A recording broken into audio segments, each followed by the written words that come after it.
Assalamualaikum warahmatullahi wabarakatuh. Shalom, Om Swastiastu, Namo Buddhaya, salam kebajikan, dan salam sejahtera untuk kita semua. Yang terhormat kepada Ibu Sindik Widati, SEMSI, CFEFM, CFVV, selaku dosen pengampu mata kuliah perpajakan. Perkenalkan, nama saya Arsela Putri dengan NIM 1123-10969. Saya merupakan mahasiswi Fakultas Ekonomi dan Bisnis, Program Studi Manajemen Universitas Pelita Bangsa. Baik, pada kesempatan kali ini saya akan mempresentasikan materi mengenai pajak pertambahan nilai atau PPN 12%. Semoga pemaparan yang saya sampaikan dapat memberikan pemahaman yang lebih baik mengenai materi tersebut. Untuk itu, langsung saja kita masuk ke pembahasan yang pertama. Baik, di sini saya akan membahas mengenai pajak pertambahan nilai. Nah, sebelumnya pernah nggak sih kalian itu ngerasa harga barang sekarang itu makin mahal? Mulai dari belanja online, skincare, sampai makanan, dan lain sebagainya. Nah, salah satu hal yang sering dikaitkan dengan kenaikan harga tersebut itu kebijakan PPN 12% yang memang mulai diberlakukan oleh pemerintah. Tetapi sebenarnya, apakah semua barang benar-benar naik pajaknya menjadi 12% saat ini? Atau ada mekanisme tertentu di balik kebijakan tersebut gitu? Nah, pada presentasi kali ini, saya akan membahas mengenai PPN 12% mulai dari pengertian tujuan, kenaikan tarif, hingga perbedaan mekanisme antara barang mewah dan juga barang non-mewah. Nah baik, sebelum kita membahas mengenai materi yang lebih jauh, di sini saya akan menjelaskan mengenai apa sih itu PPN. Nah jadi PPN ini adalah pajak yang dikenakan atas setiap pertambahan nilai barang ataupun jasa pada setiap tahap produksi dan juga distribusi, dari produsen hingga ke tangan konsumen akhir. Nah jadi PPN ini merupakan salah satu sumber penerimaan terbesar negara Indonesia teman-teman. Oleh karena itu, pemerintah ini melakukan perubahan tarif PPN sebagai bagian dari upaya meningkatkan penerimaan sebuah negara. Nah, kenaikan tarif PPN ini menjadi 12% menimbulkan berbagai pendapat di masyarakat tentunya. Sebagian pihak itu bisa menilai kebijakan ini dapat membantu pembangunan negara, namun sebagian lainnya merasa kebijakan tersebut itu dapat menambah beban ekonomi masyarakat. Nah, sebenarnya pendapat mengenai PPN 12% itu wajar banget karena memang setiap masyarakat ini merasa dampak yang berbeda-beda pastinya. Ada yang merasakan kebijakan ini penting untuk membantu pembangunan, tetapi ada juga yang merasa kenaikan pajaknya membuat harga barang semakin mahal dan cukup membebani kebutuhan sehari-hari.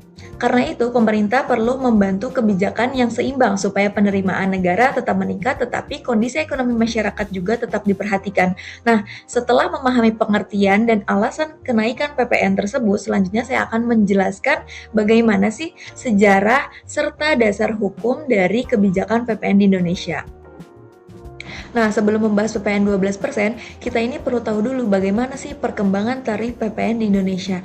Jadi, PPN pertama kali diterapkan di Indonesia pada tahun 1985 berdasarkan Undang-Undang Nomor 8 Tahun 1983 dengan tarif sebesar 10%. Nah, kemudian pada tahun 2022, pemerintah menaikkan tarif PPN dari 10% menjadi 11% melalui Undang-Undang Harmonisasi Peraturan Perpajakan atau Undang-Undang HPP. Nah, lalu mulai 1 Januari pada tahun 2025, pemerintah kembali menetapkan tarif PPN menjadi 12% melalui PMK nomor 131 tahun 2024. Namun, walaupun tarif resminya naik menjadi 12%, pemerintah ini tetap membuat mekanisme khusus agar barang non-mewah itu tidak langsung terasa naik penuh bagi masyarakat.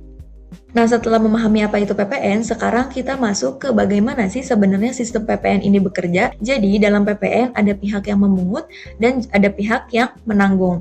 Nah, yang memungut PPN ini adalah pengusaha kena pajak atau PKP, yaitu pelaku usaha yang sudah terdaftar resmi di Direktorat Jenderal Pajak. Contohnya seperti perusahaan besar supermarket, restoran, atau toko online yang memang sudah menjadi PKP. Nah, kemudian siapa sih yang membayar? Nah, jadi yang membayar PPN ini konsumen akhir, teman-teman. Jadi, PKP itu hanya bertugas untuk memungut, menyetor, dan juga melaporkan ke negara. Nah, kemudian nanti uang PPN-nya itu disetor ke kas negara melalui sistem perpajakan DJP untuk membiayai pembangunan dan juga program nasional. Nah, kemudian di sini ada tujuan kenaikan PPN menjadi 12%. Jadi, pemerintah ini memiliki beberapa alasan dalam kenaikan tarif PPN, yaitu yang pertama ini menambah penerimaan negara. Jadi, pajak ini merupakan sumber utama pendapatan negara untuk membiayai berbagai kebutuhan nasional. Nah, kemudian yang kedua ini membiayai pembangunan. Jadi, pendapatan dari pajak ini digunakan untuk membangun jalan, sekolah, rumah sakit, dan juga fasilitas umum lainnya. Kemudian yang ketiga, ini menjaga stabilitas APBN. Jadi kenaikan APBN ini diharapkan membantu menjaga stabilitas anggaran, pendapatan, dan juga belanja negara. Nah, kemudian yang keempat, ini menyesuaikan dengan kondisi global yang dimana beberapa negara lain juga memiliki tarif pajak konsumsi yang relatif tinggi. Oke, baik, di sini ada dampak positif dan juga dampak negatif kenaikan dari PPN itu sendiri. Yang pertama itu penerimaan negara bisa meningkat. Jadi negara itu memperoleh tambahan dana untuk menjalankan program pembangunan. Nah, kemudian yang kedua membantu infrastruktur. Jadi dana pajak itu dapat digunakan untuk membangun jalan dan juga transportasi lainnya. Nah, yang ketiga itu mendukung pendidikan dan juga kesehatan. Jadi penerimaan pajak ini membantu membiayai layanan pendidikan. Kemudian yang keempat, mengurangi ketergantungan utang. Jadi dengan penerimaan pajak yang meningkat, negara itu dapat mengurangi ketergantungan pada pinjaman luar negeri. Nah, kemudian ada dampak negatif juga. Yang pertama ini ada harga barang menjadi lebih mahal. Pastinya kan kenaikan tarif PPN ini menyebabkan harga jual barang dan juga jasa bisa meningkat gitu ya. Nah, kemudian yang kedua itu menurunkan daya beli masyarakat. Jadi masyarakat itu mungkin mengurangi belanja karena memang harganya sudah meningkat. Nah, kemudian ada UMKM yang berpotensi terdampak pastinya. Jadi penjualan UMKM dapat menurun apabila memang masyarakat juga mengurangi pembelian. Nah, yang keempat, ini beban bagi masyarakat menengah ke bawah. Jadi kelompok masyarakat berpenghasilan rendah lebih merasakan dampak kenaikan harga tersebut. Oke, baik, di sini ada contoh barang dan jasa yang dikenakan PPN. Jadi pada dasarnya hampir semua barang dan jasa yang dikonsumsi masyarakat itu dapat dikenakan PPN, terutama yang dijual oleh pengusaha kena pajak atau PKP.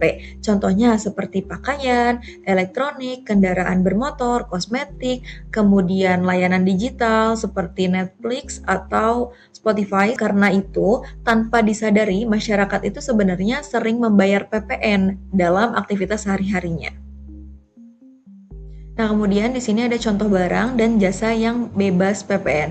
Jadi, tidak semua barang dan jasa dikenakan PPN, teman-teman. Di sini ada juga beberapa barang dan jasa yang dibebaskan dari PPN. Jadi, pemerintah juga memberikan pengecualian nih pada beberapa kebutuhan penting masyarakat. Contohnya, seperti bahan pangan pokok, jasa kesehatan, pendidikan, transportasi umum, dan juga layanan keagamaan. Nah, tujuannya agar kebutuhan dasar masyarakat itu tetap terjangkau dan tidak terlalu terbebani oleh pajak. Oke, baik, kemudian di sini ada mekanisme tarif PPN 12%.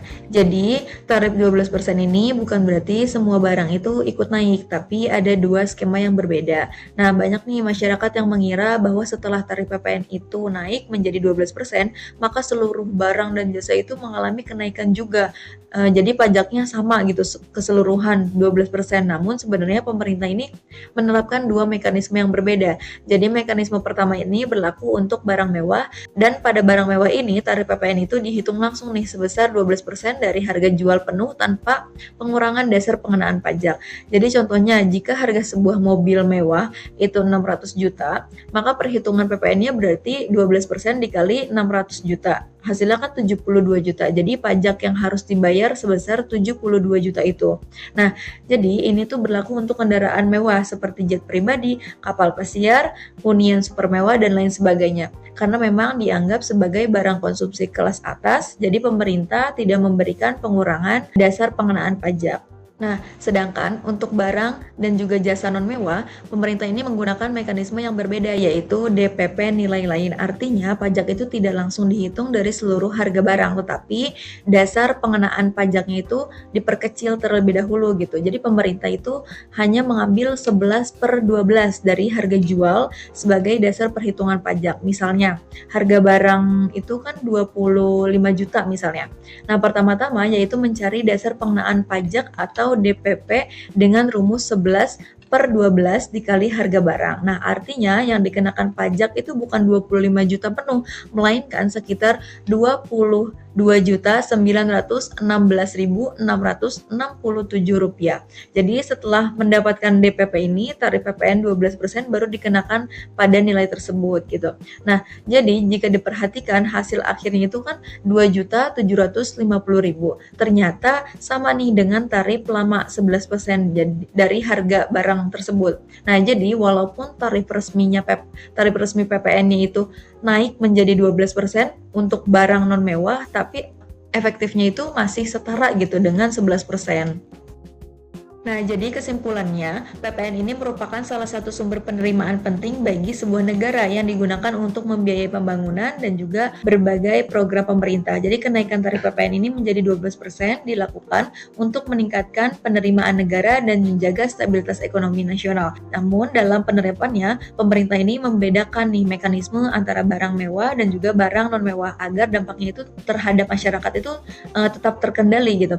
Jadi barang mewah ini dikenakan tarif penuh 12%, sedangkan barang non mewah menggunakan mekanisme DPP nilai lain sehingga tarif efektifnya itu masih setara gitu 11%. Jadi oleh karena itu kebijakan ini menunjukkan upaya pemerintah dalam menyeimbangkan kebutuhan penerimaan negara dengan perlindungan terhadap daya beli sebuah masyarakat seperti itu. Nah, baik, mungkin itu saja materi yang dapat saya sampaikan. Semoga bisa menjadi manfaat. Kurang lebihnya saya mohon maaf. Terima kasih. Wabillahi taufiq walhidayah. Wassalamualaikum warahmatullahi wabarakatuh.